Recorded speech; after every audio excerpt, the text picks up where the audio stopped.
We're living in exciting times. There's more awareness now about climate change and the need to preserve the environment and conserve the natural world than ever before. In order to mitigate the effects of climate change, changes need to be monitored, recorded and acted upon. That requires specialised field identification skills, which are rarely taught at university. So even though more people than ever are studying the environment, their lack of specialist skills is preventing them from finding work. Another problem is that, sadly it seems, the days of passing down knowledge from one generation to the next are also going. This means that experienced amateur naturalists and their knowledge is in danger of being lost for good. Oh, this is my sweep net, homemade, with the fisherman's landing and framework and my old sheets. It's a little 24 spot ladybird. It's a hairy one. Not many ladybirds are hairy. And this one doesn't feed on aphids. This is a vegetarian. John is a real gem, but sadly as we lose each experienced naturalist, another beacon of knowledge will also be gone forever. Knowledge we need to be passing on to the next generation so it's not lost for good. But all is not lost thanks to training schemes like LEMUR. LEMUR stands for the Learning Environment in Marine, Urban and Rural Areas. It provides practical support and training for people like me. And me. And us. This is one. Even with a degree in biological sciences, when Helen was looking for work, she struggled to get interviews. After 9 months on the LEMUR scheme and a placement at Worcestershire Wildlife Consultancy, Helen applied for a full-time job there. We had, I believe it was 65, 67 applicants for our particular position, and we ended up interviewing 8, and Helen was the candidate we chose at the end of the day. But the reason why we chose Helen was because she was so well prepared during the interview, showed a huge amount of commitment, and with all honesty, that has actually followed through. She's been a great asset to the team. I feel very privileged because I know there are loads of people out there looking for jobs like this that aren't as lucky, and if I hadn't got onto LEMUR I'd probably still be volunteering now. Both Helen and I walked straight into a job after being on LEMUR. In fact, 95% of all LEMUR trainees are now working in nature conservation. I did a geography degree and then I really wanted to get into the environmental sector, but just kept going to interviews and them saying, yeah, you just don't have the right skills yet. So I actually ended up in publishing for 3 years, but always still really wanting to get into the environmental sector. So eventually went on the LEMUR trainee scheme, and then I was able to get the job that I wanted. It's been a fantastic, busy, interesting sort of journey really, from being somebody with an interest and an enthusiasm to someone who really feels they can go out there and do a really valuable job for wildlife and conservation. And that journey begins after a rigorous selection process to get onto the LEMUR training programme. It has to be.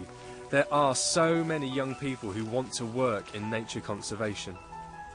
There's about 900 applications that we've had for just 36 places. And of those 36 that have been through LEMUR, 95% have actually gone into a job in nature conservation. Is it grass dominated or herb dominated? I think it's fair to say it's probably relative, I mean looking at the site in general, it's probably grass dominated. Our LEMUR trainees are handpicked during the recruitment process because they are passionate, they are committed, I mean they are really clearly enthusiastic, and that's what conservation needs. It needs people who are going to stay with it for life and contribute to it throughout. Anything else? Any of the calcareous indicators? Got wild carrots. Yeah, excellent. And what about grass? LEMUR is jointly run by Herefordshire Nature Trust, Ambios Limited and Sheffield Wildlife Trust, and they're part of a wider network of partners, 15 different organisations that make up the entire project. You see the sweet vernal grass as well? Yeah. Key skills are passed on through a structured, tailored training programme. Well, the skills that they're learning are the lifeblood skills, the species ID, the survey skills, the habitat management. They're the skills that you can't just get just on a training course. You have to be doing it in the field, and that's what LEMUR has been providing, putting it into practice on a daily basis over 36 weeks whilst they're on the programme. We did lots of training in field survey skills and field identification skills, so particularly botanical ID, which I really enjoyed and got really enthusiastic about, which I didn't really expect. I kind of thought I'd be more into the animals, but ended up really loving plants, and I ended up using that a lot in my current job. One bit sticking up like a toothbrush is female. Oh, I see. I thought you meant like the... It's incredibly important that once people begin to work in these areas, they are able to access further training to develop the specialist skills they need, and support from schemes like LEMUR that allow them to do that are vitally important to produce the well-rounded individuals that we need to be able to work in this terribly important area.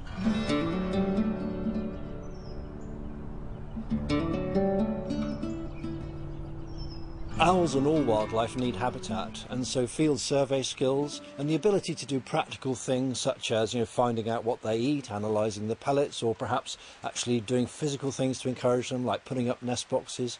So many students these days come out of university and just haven't got that practical aptitude. Barn owl pellets, we need to start to tease them apart to find out what's inside, looking probably for 4 or 5 lower jaws maybe from the small mammals that the barn owls have eaten. When we advertise for a post at the Barn Owl Trust, we get so many applications and we whiz through them looking for practical experience, and if we find somebody who's been on LEMUR, then we know we're halfway there because they've got those kind of basic skills we're looking for. Have you any idea what it is? Is it a field vole? Yeah, it looks like a field vole.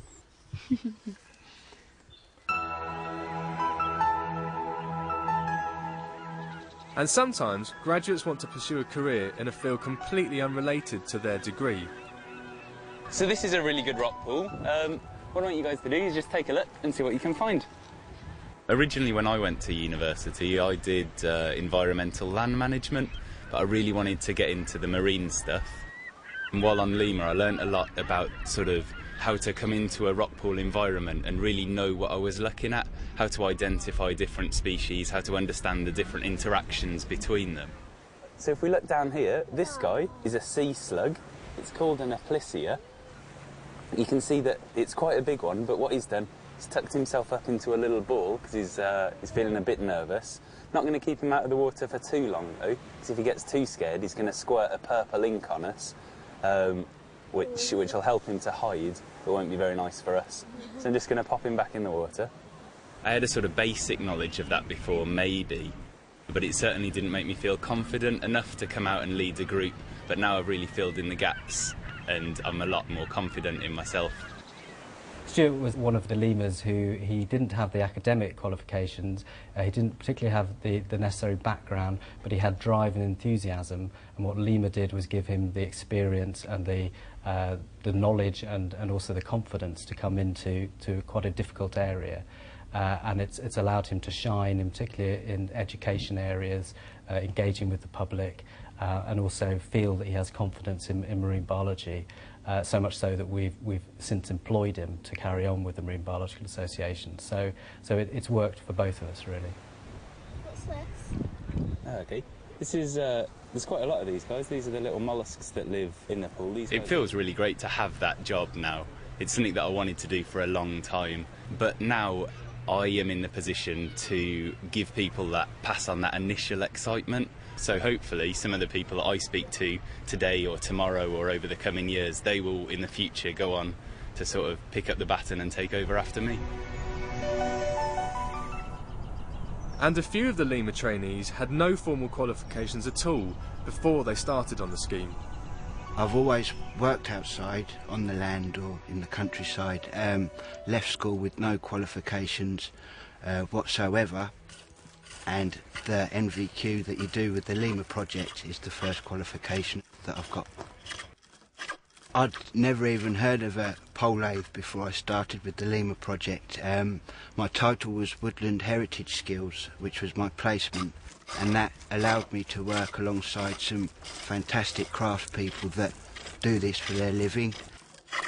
The bits that I know, I'm allowed to pass that on to the younger generation or even the older generation that are interested in the sustainability of woods and what we can get out of the woods if we manage it correctly. And it's all of these skills that LEMUR's principal funder is committed to preserving. The wonderful thing about training bursaries is that it's been evaluated excellently. Our external evaluator has told us that both the trainees and the hosts are incredibly happy with their experience. We ourselves have taken a recent opportunity in the light of the economic downturn to invest more money in heritage skills and ensure that people have the training now that they need to sustain the heritage in the future. Part of our approach to training is to encourage other partners to come on board with the Heritage Lottery Fund to ensure that it has a future. It's only by having flexible and sustainable funding that LEMUR's legacy will continue. Well, if we don't get the funding, the knowledge of the people who work within it will just go off in different directions. The difficulty is that environmental issues and ecology need long-term support and funding. We haven't got enough staff for the sorts of jobs we need doing, and we have got legal commitments, so in turn we need the staff who can carry this out. When I say things like climate change, pressure for housing land, pressure from pollution, just three basic things. If we can't monitor those, and understand what's going on, both from a countryside management and a wildlife surveying point of view, we can't protect the island that we live in and we all love to enjoy. We are in danger, ultimately, of getting used to living in concrete boxes. And that's tragic not only for the human condition, but it's also tragic in terms of our increasing inability to actually identify what is going on in the natural world, changing patterns of behaviour to better manage the environment, and ultimately to maintain the life support systems that the planet provides. If LEMUR didn't continue, it would be a tragedy, because it's brilliant at kind of equipping the next generation with the really essential heritage skills that are seeming to be lacking at the moment. And if that's not provided by LEMUR, I don't know, where else those kind of skills can come from. We get a real buzz just from seeing, people come in at the beginning who are just so green, and then they come out, these professionals who've got this wealth of knowledge and these contacts, and they're, the road is open for them now to develop these skills and get to the age of 70, 80, and they're the ones who are going to be passing it on to the next generation. LEMUR's funding is now coming to an end. The challenge is to find new funding that is flexible and sustainable. You can help us address climate change. You can help us halt biodiversity loss. And we'd love you to join us. Help us bridge the skills gap so that vital fieldwork experience doesn't become extinct. Keeping those beacons of knowledge burning bright. With your help, LEMUR can keep preserving this wonderful natural world and the biodiversity we have here in the UK.